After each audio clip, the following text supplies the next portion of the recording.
mi corazón. 'Cause it used to be people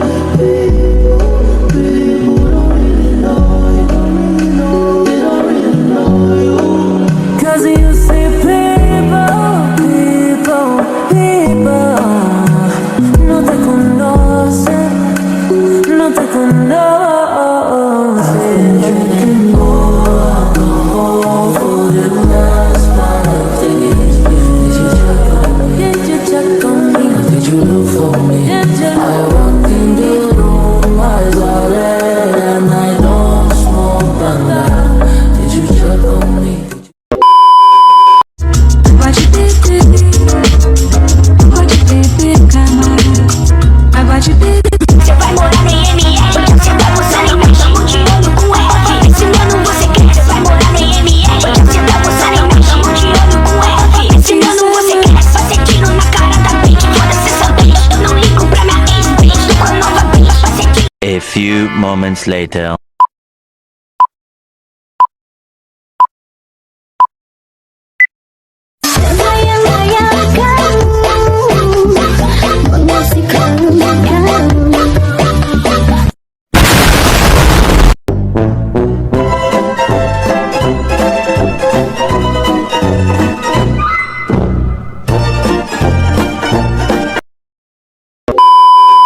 Oke, standby, kamera ready, sound ready, 3, 2, 1, action.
Mengingat acara ini nanti semakin malam, kita mulai saja. Assalamualaikum warahmatullahi wabarakatuh. Waalaikumsalam warahmatullahi wabarakatuh. Selamat malam, shalom, om swastiastu, namo buddhaya, salam kebajikan. Pertama-tama izinkan saya menyapa dan mengucapkan terima kasih kepada para tamu undangan yang telah berkenan hadir. Yang terhormat Bapak Ridho Heri Gunawan selaku tamu kehormatan pada acara pada malam hari ini. Yang selanjutnya yang saya hormati Ibu Clarissa Cindy sebagai pimpinan dari PT Sukses Bersama Selalu, dan yang selanjutnya yang saya hormati Ibu Dian Tias sebagai pemateri pada acara pada malam hari ini. Selanjutnya saya Vera sebagai pembawa acara pada malam hari ini. Berikut adalah susunan acara yang akan kita ikuti. Susunan acara yang pertama yaitu adalah pembukaan. Yang kedua adalah sambutan dari pimpinan. Yang ketiga adalah penyampaian materi dari narasumber kita. Yang keempat ada sesi tanya jawab, serta yang kelima adalah penutup. Langsung saja memasuki acara yang pertama yaitu pembukaan. Untuk mengawali kegiatan pada malam hari ini, marilah kita menundukkan kepala dan berdoa menurut agama dan kepercayaan masing-masing. Berdoa dimulai.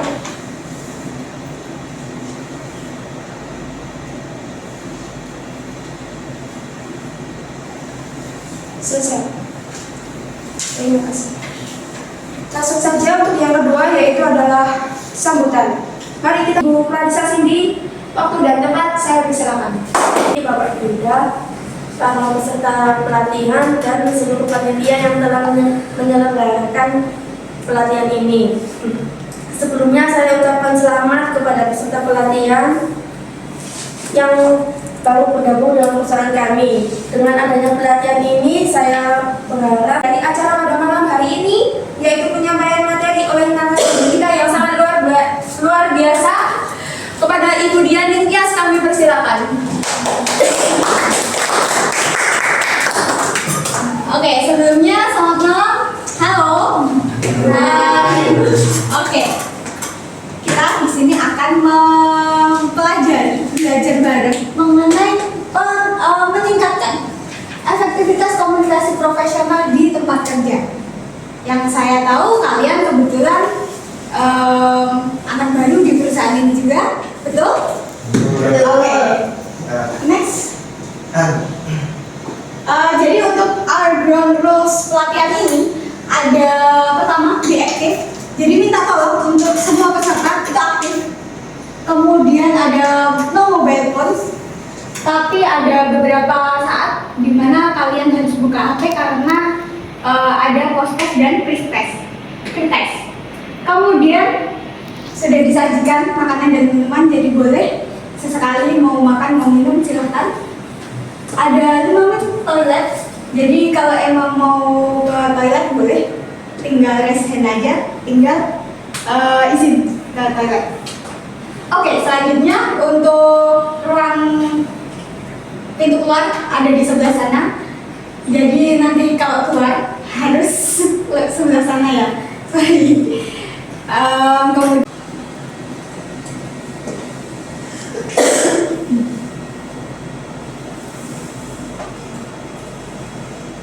sambil kalian isi pretest, saya akan memperkenalkan diri.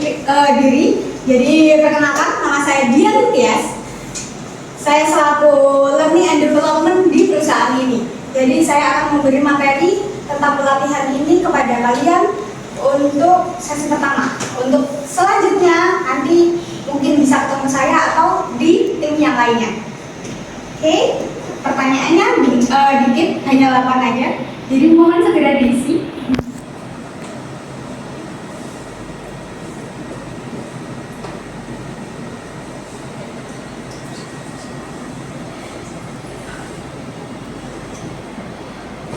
Jadi apa sih komunikasi itu? Komunikasi adalah proses pertukaran informasi, ide, dan perasaan antara dua pihak atau lebih. Itu komunikasi. Kalau sendiri itu monolog, ya, bukan komunikasi. Masa kalian komunikasi sama diri sendiri? Kita santai aja ya hari ini, jangan terlalu kaku. Kita santai aja. Kemudian komunikasi itu sebagai alat membangun hubungan, membentuk persepsi dan menyampaikan maksud. Jadi kita temennya sendiri. Kalau kan diri sendiri, ya kita tahu gitu. Kemudian next. Oke, kemudian ada unsur-unsur komunikasi. Jadi ada pertama komunikator, pengirim pesannya. Pastinya ada pengirim pesan, kemudian ada pesannya apa sih yang mau disampaikan. Oh dong, kita ngobrol terus teman kita diem aja. Mohon maaf untuk kakak-kakaknya yang masih pegang HP, ayo disimpan dulu yuk. Nah, kemudian ada gangguan. Pasti di setiap komunikasi itu ada gangguan. Untuk apa? Bukan untuk apa sih, lebih ke ada miskomunikasi atau apapun itu disebut gangguan juga. Boleh next.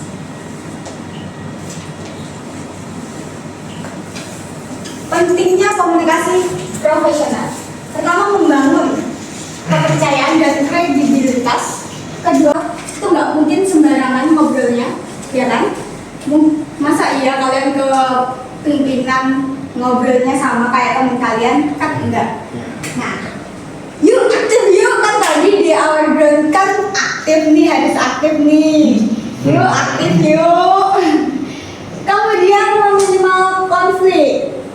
Nah, kalau kita komunikasi dengan baik, itu kan bisa meminimal konflik dengan ketidakadanya salah paham, mungkin kayak gitu.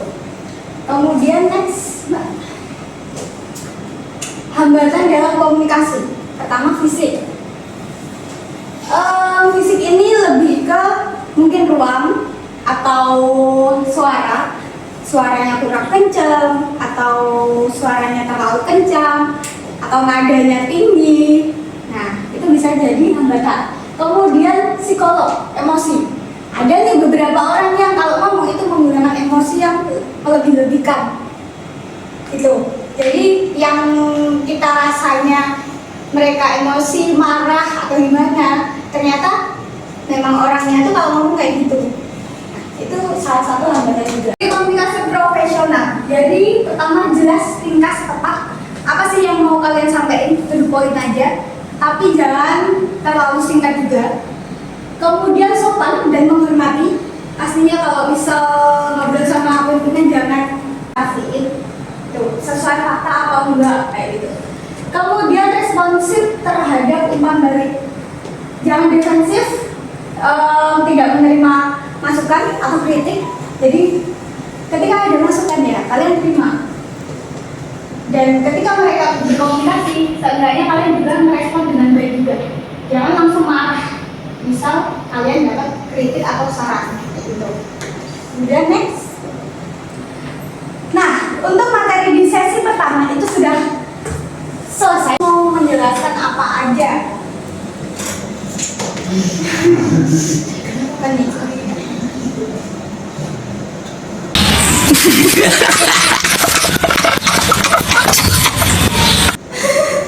Gak apa-apa, ayo. Ini kan be active tadi yang jawab. You didn't have to cut me off. Think that I can never know we were nothing. Boleh ya, silakan. Lawan bicara. Oke, eye contact ya. Ya, eye Kemudian, contact.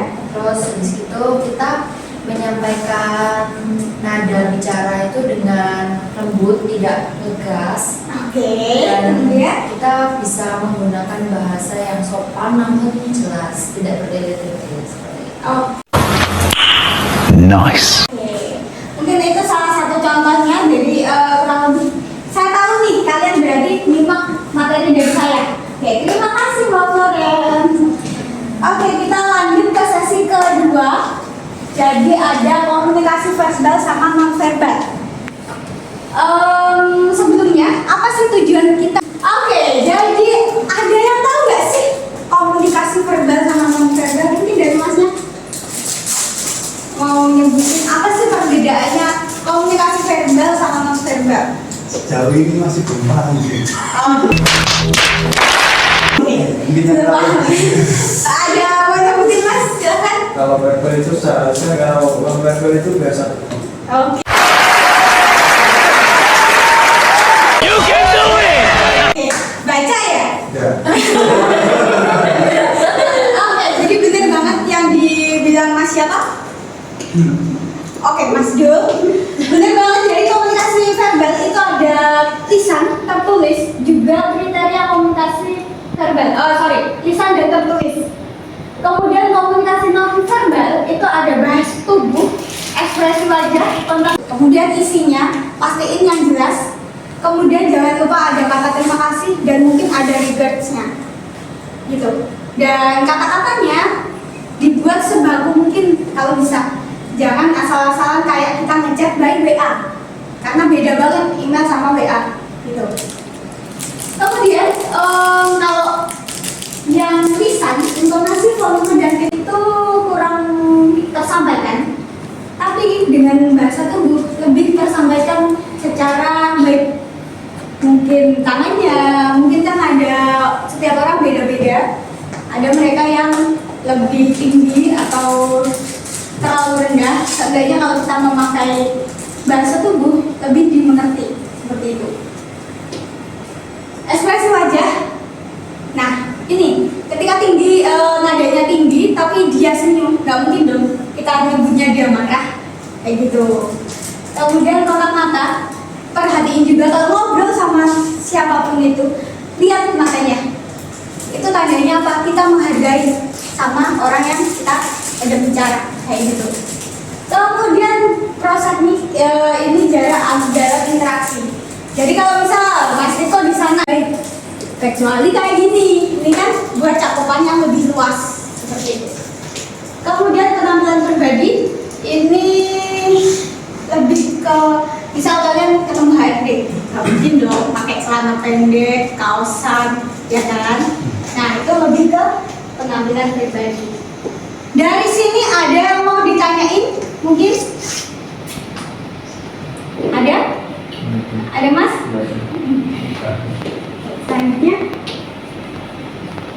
Selanjutnya kita masuk ke sesi yang ketiga. Ada komunikasi dalam tim dan etika komunikasi. Ini tujuan utama kita. Jadi kita berharap untuk kalian semua itu komunikasi dengan rekan-rekan di perusahaan ini dan atasan di sini itu baik gitu. Jadi tujuannya apa? Tujuan bersama itu shareable, kemudian kepercayaan antara anggota. Jadi nggak semata-mata gitu. Kemudian peran komunikasi dalam tim. Jadi apa sih perannya? Menyampaikan ide secara konstruktif, mendengarkan secara aktif, memberikan dan menerima umpan balik, menyelesaikan konflik secara positif. Jadi balik lagi, jangan defensif. Ketika ada masukan, saran, dan kritik, itu kita terima dulu, kita tampung dulu. Kalau memang tidak sesuai dengan fakta, ya kita jelaskan dengan baik pula. Gitu. Kalau emang nggak benar, ya kita jelasin apa sih yang benar kayak gitu. Next, Mbak. Komunikasi dalam tim. Jadi ada beberapa gaya komunikasi di dalam tim. Pertama ada asertif, agresif, pasif, dan pasif agresif. Apa sih asertif itu? Itu jelas dan tegas tanpa menyakiti, menggunakan pilihan kata yang baik. Jangan langsung nembak tar gitu. Nah takutnya dia sakit hati atau gimana. Ini mungkin berlaku di perusahaan atau di tempat formal ya. Kalau kalian di luar ya itu udah balik lagi ke mungkin dia tuh pengen pendapatnya yang paling didengar kayak gitu. Nah itu juga termasuk nggak baik. Kemudian pasif menghindari konfrontasi seperti kayak tadi contohnya saya tanya mas ya atau apa, tapi dia simpan aja sendiri. Tapi ngomongnya lo temen lainnya kayak gitu. Jadi nggak jujur sama. Kemudian ada strategi meningkatkan komunikasi tim. Jadi ada nih solusinya buat yang tadi. Nah sekarang kan gampang banget nih buat komunikasi kita.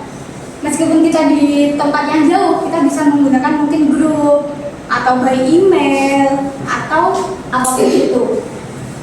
Kemudian satu memberi kesempatan berbicara. Jadi kalau memang ada yang mau berpendapat, jangan kita stop. Ya kita tuh nggak pernah tepat waktu, itu tuh kurang tepat. Yang lebih baiknya, saya merasa terganggu ketika rapat dimulai terlambat. Karena saya tidak jadi fokus, karena mungkin kamu terlambat seperti itu. Itu bakal lebih diterima daripada kamu langsung ditunjuk kayak, kok kamu telat? Nah, itu kan menyakiti hati ya, dan pasti dongkol di belakangnya, pasti ngomongin juga di belakangnya, itu kurang baik. Kemudian view message, nah ini yang nggak boleh dilakukan. Pesan kamu cenderung menyalahkan, kamu tuh sebenarnya bagus di kerjaannya, tapi mungkin kamu kurang di sebelah sini, mungkin kamu bisa ditingkatin dalam hal ini kayak gitu. Jangan langsung kamu tuh salah, kamu telat, kamu nggak bagus kalau kayak gini. Nah, itu dihindari ya. Selanjutnya, yang belum terverifikasi dari all caps, terkesan marah, gunakan emoji secara tepat. Ini juga kadang salah digunakan juga. Mungkin kadang lupa matiin caps lock, padahal kita nggak marah, tapi mereka bacanya marah kayak gitu. Kemudian untuk yang menggunakan bahasa profesional, ini tadi udah dibahas mengenai email seperti apa isinya kayak gitu. Hindari tidak menyebarkan informasi yang belum terverifikasi. Jadi kalau ada simpang siur, jangan langsung disebarin. Wah, jangan langsung disebarin ke lainnya, bisa jadi salah paham. Etika dalam situasi sulit. Jadi memberi kritik secara membangun, kayak tadi contohnya, menyampaikan ketidaksetujuan dengan tetap hormat, menolak permintaan secara profesional. Nah, kita sudah di penghujung sesi ketiga. Saya mau tanya nih, apa yang akan kamu lakukan jika rekan kerja menyampaikan kritik dan saran? Mungkin dari Mbak siapa? Besar gitu. Mbak Sarah akan seperti apa? Stop gitu. Ada gimana nih? Menanyakan kesalahan gimana? Akan membalas dengan kasar juga atau gimana? Dengan baik-baik. Oke. Jadi kalau ada rekan kita yang ngomongnya kasar terus tiba-tiba langsung marah, justru jangan dimarahin balik. Kita calm downin, karena ketika kita jawabnya dengan pelan, pasti mereka bakal malu sendiri. Dia akan meredam emosinya. Karena kalau orang marah, kita lawan dengan marah, itu pasti lebih panas lagi gitu. Ada lagi mungkin dari Mbak siapa? Belum ditanya Sagita. Ya? Ya. Mbak siapa? Sagita. Oke, Mbak Sagita mau jawab nih satu aja. Oke. Nah, ketika ada teman kita menyampaikan sesuatu dengan cara kasar ya, mungkin tanggapan saya sebagai teman dengan cara menanggapinya dengan seperti yang dikatakan Budian, yaitu dengan halus. Dalam artian kita ketika menjawabnya dengan halus, dengan menyampaikan dengan fakta. Misal, oh kritik Anda ini tidak sesuai. Nah, kita menanggapinya dengan penyampaian yang halus dengan fakta yang terjadi seperti itu. Oke, baik. Terima kasih. Materi kita sudah selesai di penghujung jalan.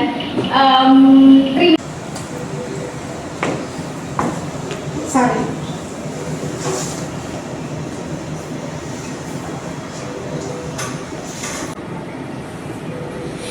Yang berapa, Kak, nilainya? Yang paling atas berapa? 6. Kurang 2 nih, soalnya cuma 8 padahal. Oke, mungkin udah semua. Jadi saya ucapkan terima kasih banyak untuk semuanya yang udah hadir. Mohon maaf jika ada kata-kata yang kurang atau menyakitkan. Saya Dian Tias, pamit undur diri. Terima kasih.